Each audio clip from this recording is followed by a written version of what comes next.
আজকে কত ফুল পেয়েছি। এই দেখো, আর আমি আমার বাড়ি থেকেই আমি সব ফুল আমার বাড়ির কাছে। এই দেখো সব ফুলগুলো এখন রাখা। দুটো পেয়েছি, অন্যদিন পায় না। দুটো জবা পেয়েছি, একটা পিঙ্ক জবা দেখো এখন ফোটে না। আর পেয়েছি এই যে কলাবতী, এগুলো সব আমার বাড়ির গাছের ফুল। আর দেখো নীলকণ্ঠ কয়েকটা পেয়েছি, আর সাদা ফুল। বাড়ির গাছের ফুলগুলো ফুল করতে খুব ভালো লাগে। বাজারে তো কিনে নিয়ে আসি, কিনে নিয়েছি।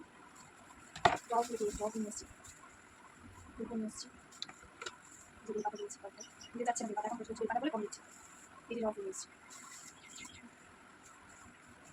পান নিয়ে এসেছি।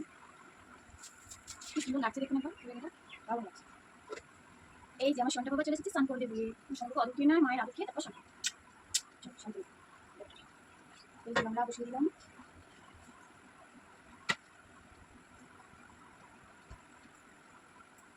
কি মনে হয়েছে ছোট ছোট ছোট।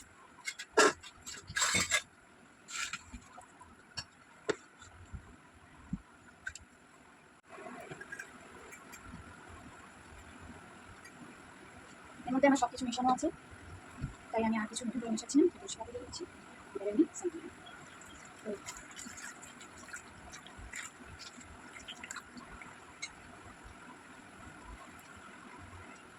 চলে আসো চলে আসো।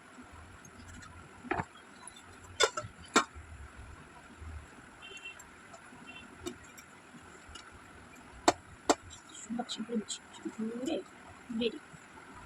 তো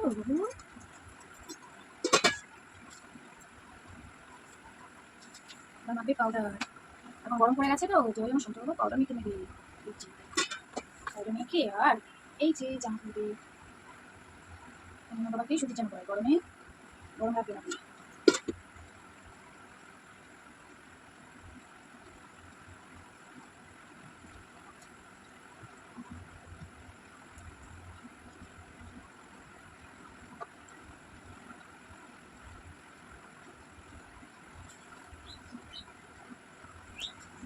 তো দেখো সকাল সকাল পুজোটা শুরু করে দিয়েছে, আর আমার গোপু সোনা তো স্নান করেই নিয়েছো, আগে তো দেখেই নিলে স্নান করে নিয়েছে। আর এই চন্দন পরে রেডি হয়ে গেল, এখন এবার টুপি পরে নেবে, তারপরে বসবে দোলনায়, দুলু করবে।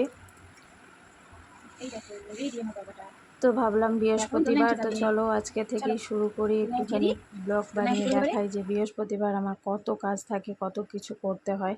যদিও সবার থাকে, আমার একার বলে নয়, তাও আমি আমারটুকুই একটু শেয়ার করলাম তোমাদেরকে এই 2-3 ঘন্টার ব্লগটা।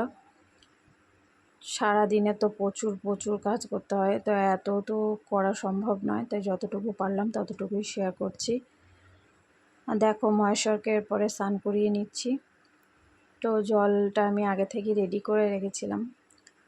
আর এই দেখুন সিংহাসনটা দেখুন, আজকে এত সুন্দর লাগছে সিংহাসনটা, লাল হলুদে পুরো সেজে উঠেছে আমার সিংহাসনটা।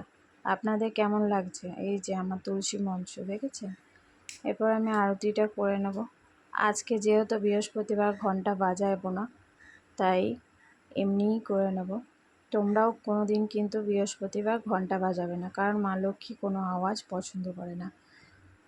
তো আমি প্রত্যেক দিন বাজাই, যেহেতু বৃহস্পতিবার শুধু বাজায় না। তো দেখো, দেখতে থাকো পুজোটা কিভাবে করলাম।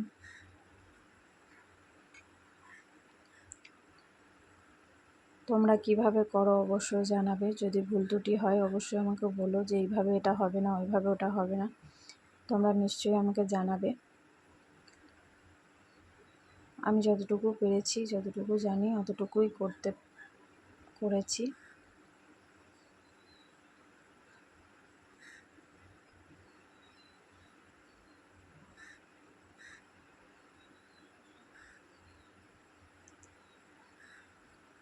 তো তোমাদের ভিডিওটি যদি ভালো লাগে তো অবশ্যই লাইক কমেন্ট করে একটু পাশে থেকো। ছোট্ট বোনটার তোমাদের ভালোবাসা প্রচণ্ড দরকার, প্রচুর দরকার। আমিও তোমাদেরকে অনেক ভালোবাসা দেব। আর দেখো এরপরে চলে গেছিলাম লক্ষ্মী পাঁচালি পড়তে, তো পাঁচালিটা পড়ে নিলাম। দোল পূর্ণিমা নিশি নির্মল আকাশ, মৃদুমন্দে বইতেছে মলয় বাতাস, রত্ন সিংহাসনে বসি লক্ষ্মী নারায়ণ। আমি সন্ধ্যাবেলা পড়তে টাইম পাই না, তাই জন্য এখনই পড়ে নিই, সকালে একেবারে পড়ে নিই, কারণ সন্ধ্যাবেলা আমার অনেক কাজ থাকে, মেয়েকে পড়তে দিয়ে আসা নিয়ে আসা সব কিছুই করতে হয়, তার জন্য আমি আর সন্ধ্যের জন্য ফেলে রাখি না। তাই আমি সকালে পুজো করি যখন, তখন একেবারে পড়ে নিই। তা তোমরা কে কখন পড়ো সেটা অবশ্য জানিও।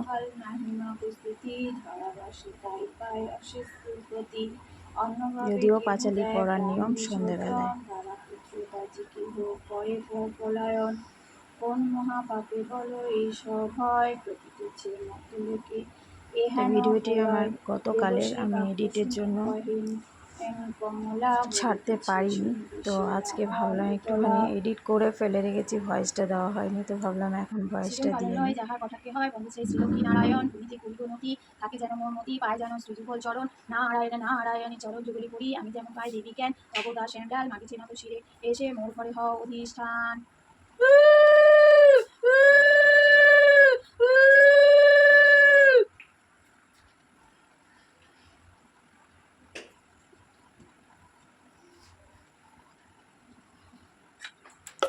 হয়ে গেল আমার পাঁচালি পড়া, শঙ্খ দিয়ে প্রণাম করে নেব, তাহলেই আমার পুজো সমাপ্ত হবে।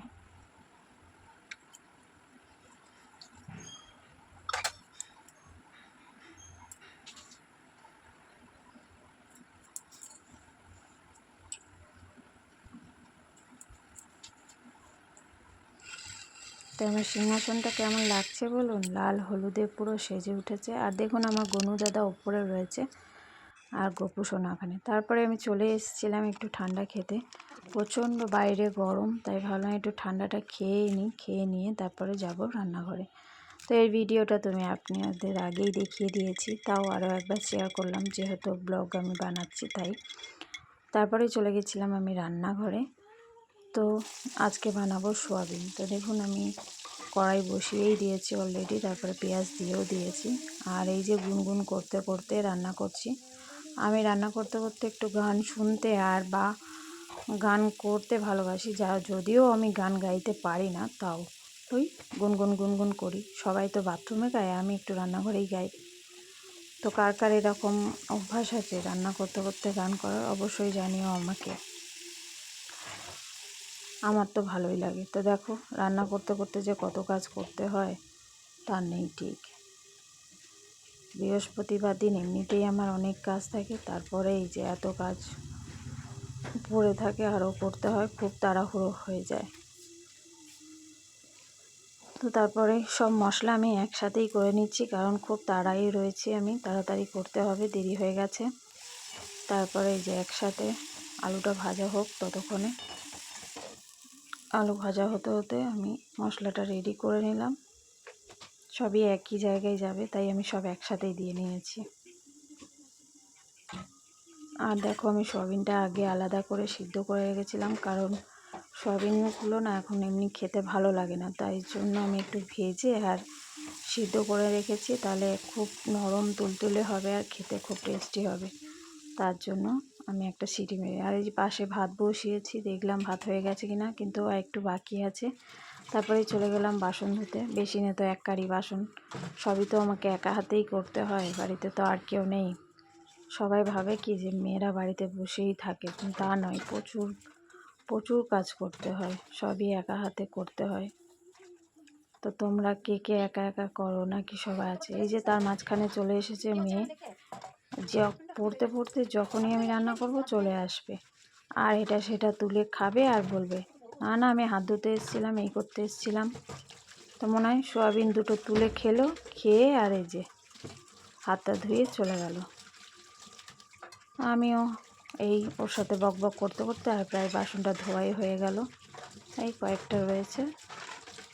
তারপরে এই যে যে যার জায়গায় বাসনগুলো রেখে দিলাম, একবারে গোছানো হয়ে গেল। তারপরে আবার আমি চলে যাব এদিকে বাকি তরকারিটা কী অবস্থায় দেখি চলুন। ব্যাস এবারে তরকারিটা একটু নেড়ে ছেড়ে আর সয়াবিনগুলো দিয়ে নেব। এই যে দেখুন এই দেখুন রঙটা বেশ ভালোই লাল লাল হয়েছে। এরপরে আমি কষিয়ে ভালো করে কষিয়ে আর সয়াবিনটা দিয়ে দেবো। সয়াবিনটা দিয়ে আরও কিছুক্ষণ কষিয়ে নেবো। আর এই যে আবার চলে এসেছি রান্না করতে করতে, ঘরটা পরিষ্কার করতে, একটু ঝাড়টা দিয়ে নেব। আর তার এই যে বিছনাটার অবস্থাটা দেখুন, সারা দিন খালি বিছনাটারে আমার এরকম করে রাখবে, আর আমার একদম ভাল লাগে না বিছনা নোংরা। তো এই চলে এলাম বিছনাটা আবার গোছাতে। এক দফা গুছিয়েছিলাম, ফের আবার এমন করেছে, এই যে পড়বে বই খাতা এখানে সেখানে ফেলে রাখবে, আর মা গুছিয়ে গুছিয়ে মরবে। মায়েদের হয়েছে যত জ্বালা। তা কার ঘরে এরকম এরকম আছে অবশ্যই আমাকে জানিও। তো দেখো তারপরে চলে গেছিলাম মাছের ঝাল বসিয়েছিলাম, এই যে মাছগুলো দিয়ে দিলাম। তারপরে এই দেখো আমি একটা টমেটো চাটনি রেসিপি অবশ্যই শেয়ার করব, তোমরা দেখবে। তো টমেটোটা আগে সিদ্ধ করেছি, তারপরে ছাড়িয়ে নিয়েছি। তারপরে এই দেখো চলে এসেছে মেয়ে, খেতে বসে পড়েছে, খিদে পেয়ে গেছে, তোকে খেতে দিয়ে দিলাম।